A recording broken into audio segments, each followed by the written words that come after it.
Alright, stop scrolling for real. I mean it. Put the phone down flat on the table if you have to, because in about 4 minutes, you are going to get up mid-video and go check the back of every mirror in your house. I promise you that. My hands were actually shaking when I pulled these files. Not content creator dramatic shaking, actual goosebumps on the arm shaking, and I've made 200 of these. So when I tell you this is different, believe me. Okay, here's the setup. A 73-year-old antique dealer named Robert Clancy runs one single shop, in Providence, Rhode Island, for 40 straight years, and he sells exactly one category of item: mirrors made before 1880, nothing else. That's the whole inventory. And then in 2019, out of nowhere, he shuts the doors for good. 40 years. Gone. No explanation. And nobody blinks because who cares about a guy closing an antique shop? Except, and stay with me, because this is the part that changes everything. 11 of his customers, over 18 months, called him back after buying these mirrors, and they all described the same impossible thing. Not a ghost, not a face, not some jump scare shadow. A city, a full city that is not supposed to exist.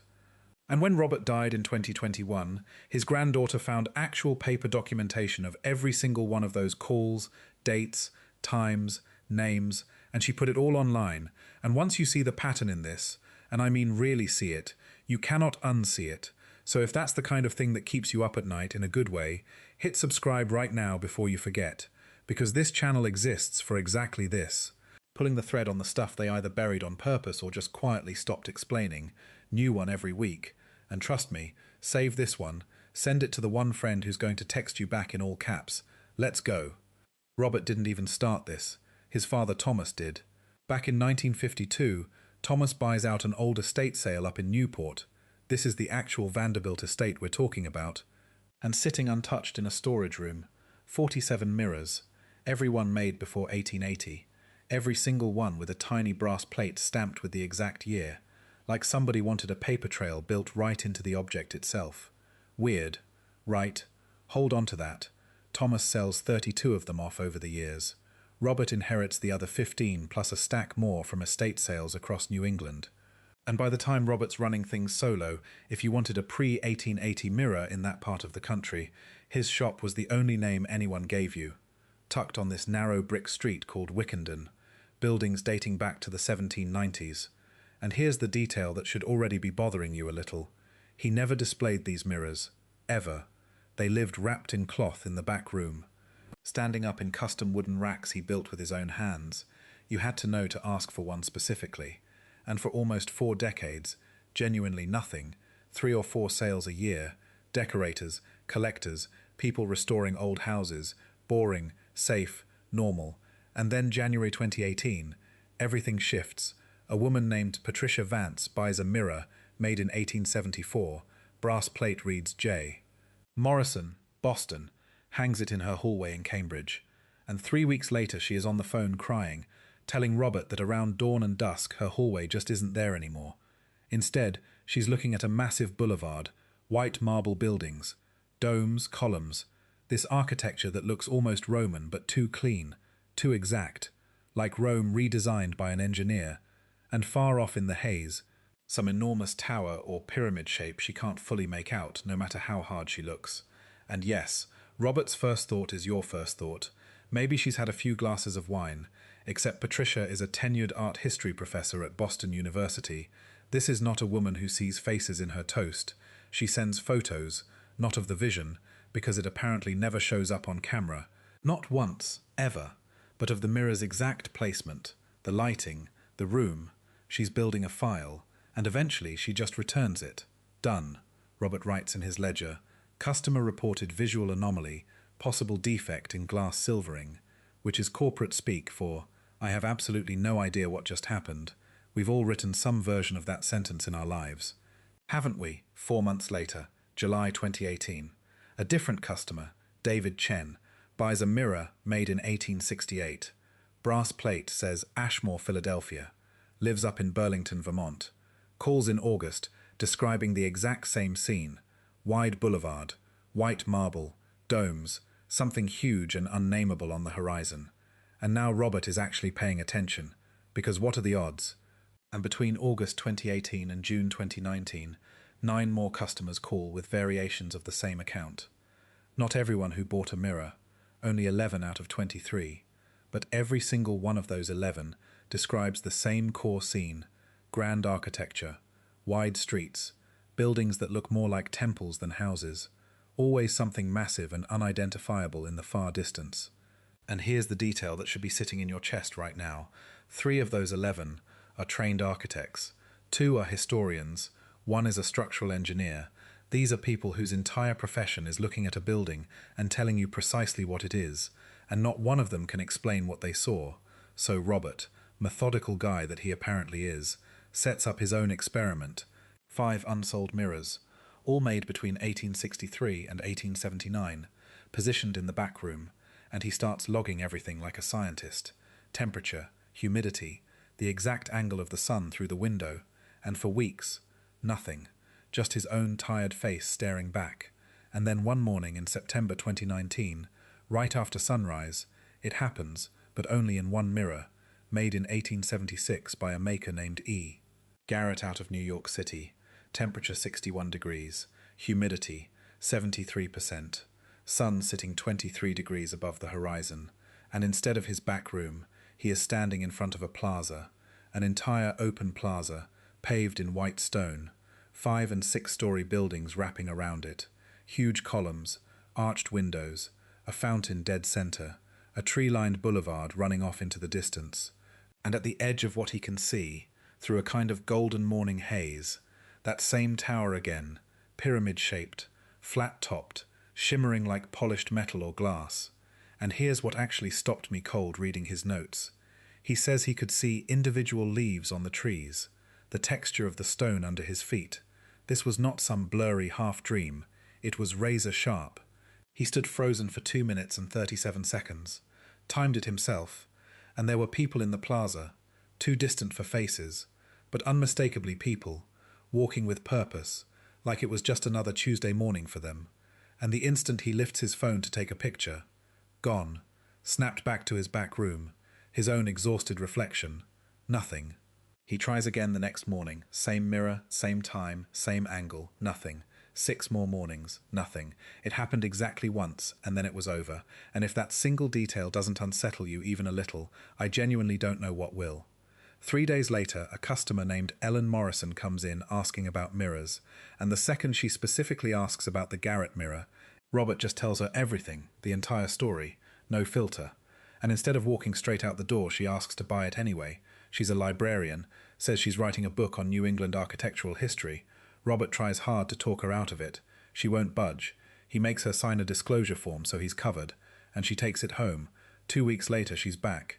Not for a refund. She wants to show him her notes, because she has been documenting every sighting with actual discipline, exact times, conditions, what she saw, 4 separate times, always at dawn, always under 3 minutes, and she catches something Robert never had time to notice. The people in the reflection are wearing light-coloured clothing, long coats or robes, hard to tell exactly which, moving in this strangely uniform way, and she had a camera on a tripod recording continuously. And just like Robert's phone, the vision never shows up on video, but the audio does pick something up, this barely audible low hum, right at the exact moment she's seeing it with her own eyes, and when she measures the frequency, it comes back at roughly 7. 83 hertz, and if that number doesn't ring a bell, it didn't for me either, until she spells it out. That is the Schumann resonance, the literal electromagnetic hum of Earth's own atmosphere. So now we've got a librarian holding physical audio evidence that whatever is happening in that glass is somehow tuned to the electromagnetic frequency of the planet itself. Sit with that for 1 second. Ellen keeps digging, and she notices the architecture in these visions matches nothing from documented 1800s American cities. Doesn't match Europe either, but it does match something oddly specific, the temporary structures from the big World's Fairs of the late 1800s. And here's the famous one you've probably already heard of. The World's Columbian Exposition, Chicago, 1893, the so-called White City, massive white neoclassical buildings, domes, columns, and the official story insists these were temporary, plaster and wood, demolished right after the fair closed. except Ellen digs up dozens of photographs, and these buildings do not look temporary at all. They look like serious, permanent stone and concrete work, the kind of detailing that takes years, not the 18 months the record claims. One building alone, the Palace of Fine Arts, covered 11 acres. Another, the Manufacturers and Liberal Arts Building, was at the time the single largest building on Earth, 30 acres under one roof, supposedly finished in under 2 years with temporary materials. And here's the part that should really bother you. For a 2-year mega-project involving thousands of workers, there is almost no photographic record of the actual construction. Nearly everything we have shows the buildings already finished, or nearly finished. And this is not just a Chicago thing. San Francisco, 1894, Buffalo, 1901, St. Louis, 1904, every single fair, same white neoclassical style, every single one supposedly torn down right after. Buffalo's fair had the electric tower, 375 feet tall, 40,000 light bulbs, again officially temporary, but the foundation work in the surviving photos looks exactly like permanent structure engineering, and Ellen asks the question nobody in the official record seems to want asked. Why would you spend a fortune on elaborate stone architecture just to demolish it months later? That math doesn't work for an event that's supposed to turn a profit. So her theory, hers, not mine, is that these customers weren't hallucinating anything. They were seeing an actual memory somehow captured inside the glass. And here's the twist that turns this from spooky into genuinely mind-bending. The mirrors were made before 1880. The World's Fairs happened in the 1890s and early 1900s, after the glass already existed. So how does a mirror made in 1876 show you something from 1893? Unless, and here's the turn, lean in for this one, the architecture was never built for the fairs at all, unless it was already standing, unless the fairs weren't construction projects but unveilings.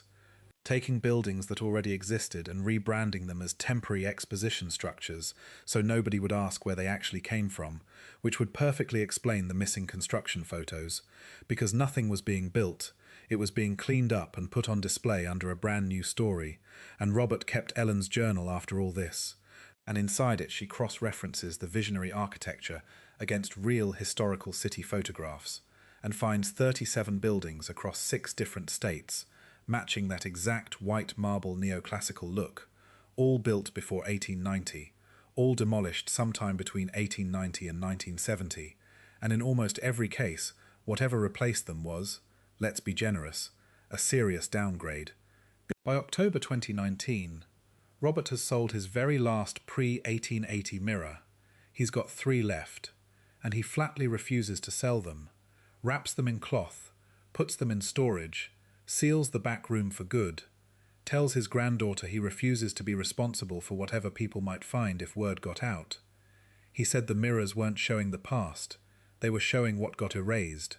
And if enough people started seeing it, that was a problem far bigger than one 73-year-old shop owner could handle. Robert dies in March 2021, pneumonia on the official death certificate. His granddaughter Sarah inherits the shop and every scrap of paperwork, receipts dating back to 1952, customer complaint logs, Ellen's entire journal, his own handwritten notes from that September morning. And in November 2022 she posts every bit of it, not on some huge platform, on a small forum built for exactly this kind of thing, architectural mysteries, suppressed history, and within 48 hours, 300 people have already downloaded the files. Within a week, researchers are cross-referencing Robert's customer reports against real architectural archives and old maps. And this is the exact moment the story stops being about one antique shop and starts connecting to something enormous. Tartaria. You've probably already seen the word floating around somewhere. It shows up on maps from the 1700s and 1800s, usually written as Tartary or Grand Tartary, and officially, historians will tell you, it's just a vague catch-all label for a chunk of northern and central Asia. No real nation behind it. Nothing to see here, except when you actually go and look at the old maps and encyclopedias yourself. It is not described like an empty label at all. It reads like an actual documented civilization, cities, borders, named provinces. The Encyclopedia Britannica's 9th edition, 1875, contains real detailed entries on Tartaria, its people, its cities, its trade routes, its government. Maps from that exact era show clear internal divisions. independent Tartary, Chinese Tartary, Russian Tartary, cities marked by size and importance right there on the page. And then somewhere between 1890 and 1920, it's just gone, not a slow fade, an outright vanishing. One edition of the encyclopedia has it in full. The very next edition, it's erased completely. An entire region the size of a continent, disappearing from the written record inside a single generation. And here's the thing that should genuinely bother you. Place names do not evaporate like that on their own. The Roman Empire fell 1500 years ago, and we still casually say Roman Empire in conversation today. But Tartaria, documented in detail as recently as 1875, gets treated now like it never meant anything at all. So researchers start laying old descriptions of Tartarian architecture directly next to photographs of the World's Fair buildings. And honestly, the match is striking. Same neoclassical scale, same domes, same columns, same obsessive stonework. And then there's a detail people keep circling back to. A lot of these fair buildings have strange structures mounted on their rooftops. Ornate metal spires, geometric frameworks, spheres or shapes right at the very top, officially filed away as purely decorative. But look at the actual engineering, elevated placement, conductive metals like copper and iron, geometric terminal points, always positioned at the highest point of the structure. That is not decoration, that is antenna design, or at minimum it looks unnervingly like it. And this is precisely the era when Nikola Tesla is deep into wireless power transmission, trying to build systems that pull and distribute electricity straight through the atmosphere. No power lines required. His Wardenclyffe Tower project launches in 1901, and his funding gets pulled in 1906, officially because J.P. Morgan realized there was no way to meter atmospheric electricity. No meter means no bill means no profit. And Tesla himself said his work drew on older systems. He studied the fair architecture, the towers, the spires, closely. And the theory here, the one gaining traction, is that those towers were never decorative leftovers from a temporary fair. They were surviving infrastructure from a power system that already existed long before any of this. So line the whole timeline up yourself right now. Tartaria vanishes from the record between 1890 and 1920. The world's fairs appear in that exact same window with architecture that matches old Tartarian descriptions almost perfectly. They get labeled temporary and quietly demolished. Tesla's atmospheric research gets defunded in that same stretch. And by 1920, the old world is essentially gone, replaced by oil, coal, and centralized power grids, the exact system we still live inside today. And the theory, again theirs, not mine, is that the mirrors are physical survivors from before all of it got wiped clean, because old mirror glass made before 1880 used a completely different process, mercury-based silvering, glass carrying impurities that changed how it caught and held light. And some of the people digging into this believe those impurities combined with the mercury to form something functioning almost like a recording surface. So under the right conditions, dim light, the correct angle, the glass replays what it originally captured back when it hung wherever it was first installed. And if that building happened to belong to a civilization that was later erased on purpose, that single mirror becomes one of the only physical records left of what genuinely stood there. And Robert's own customer logs line up with this almost too perfectly. White marble, wide boulevards, domes, that same unexplained distant structure, matching both the temporary fair buildings and centuries-old written descriptions of Tartarian cities. The figures in Ellen's sightings wearing light robes and simple coats, nothing like the heavy Victorian layers you would expect from that era anywhere in America or Europe. And there is one more detail almost nobody flagged at first: the haze. Multiple customers described the distant buildings as slightly hazy, fog-like, but they also independently described the air itself as looking cleaner than modern air, almost luminous. And if you go dig through old pre-1920 photographs yourself, a striking number of them do carry this strange brightness and clarity in the atmosphere that later photographs simply don't have.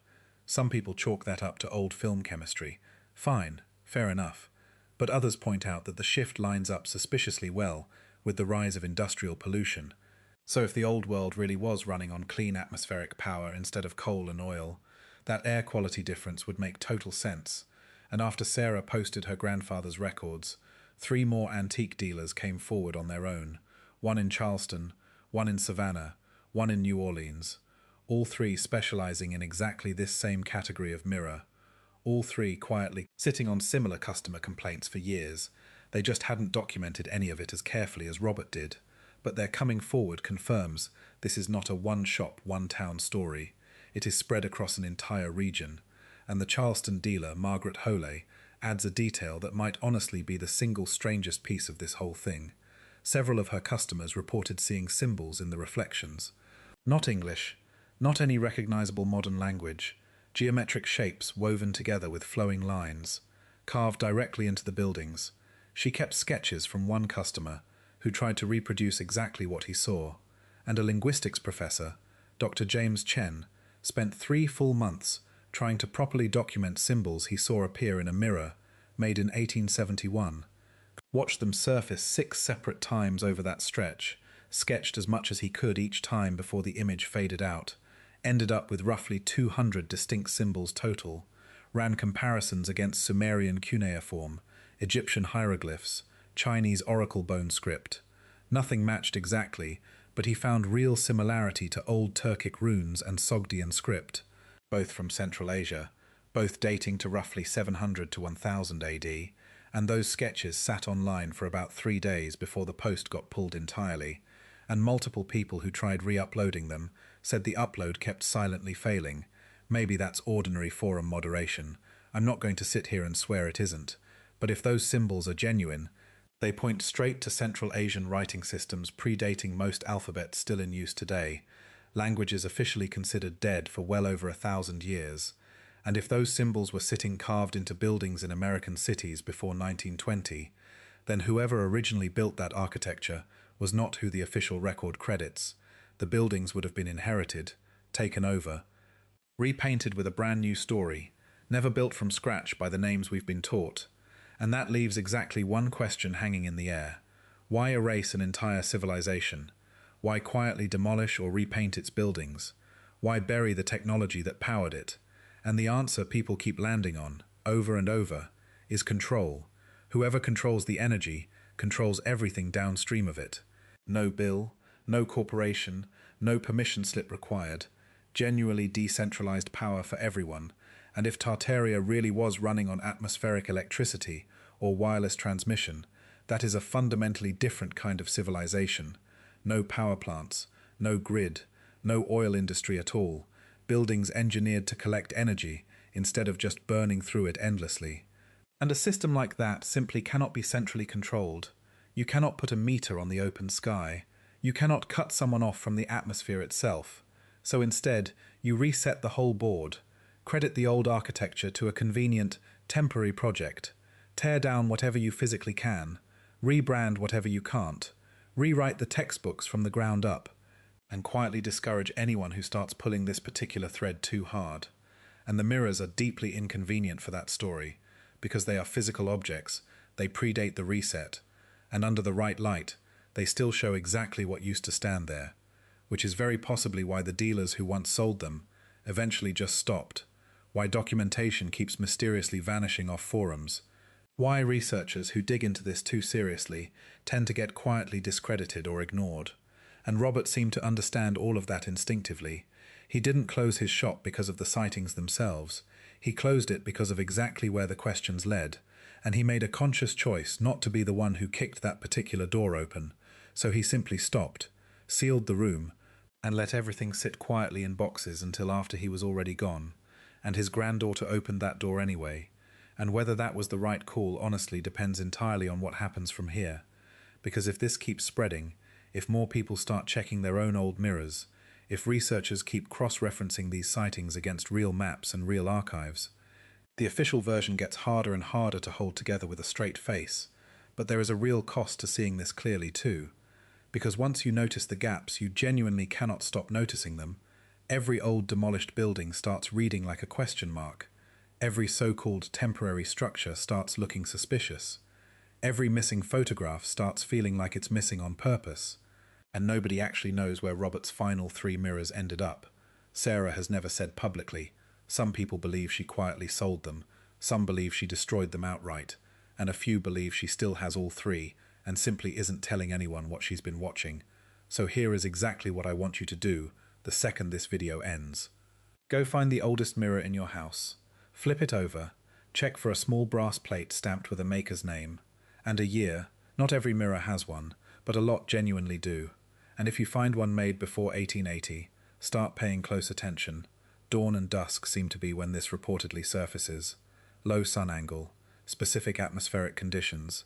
And if you ever catch architecture in that glass that doesn't match your town's documented history, buildings that look too grand, too clean, too advanced for whatever decade they're supposedly from, write it down immediately.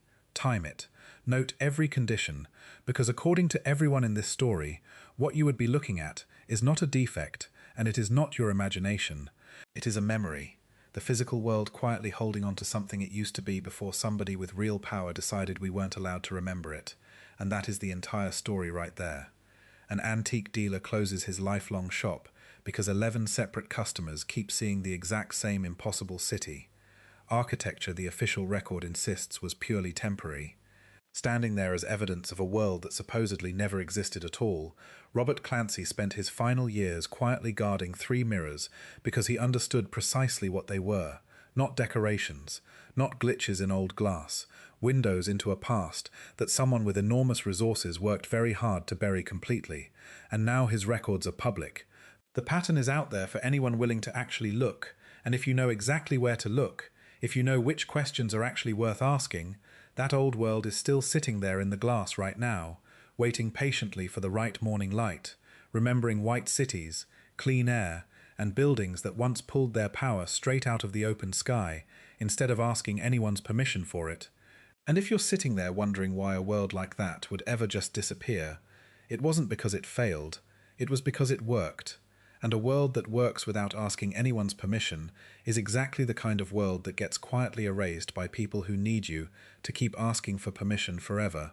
So go check your mirrors, tell someone, and I will see you in the next one.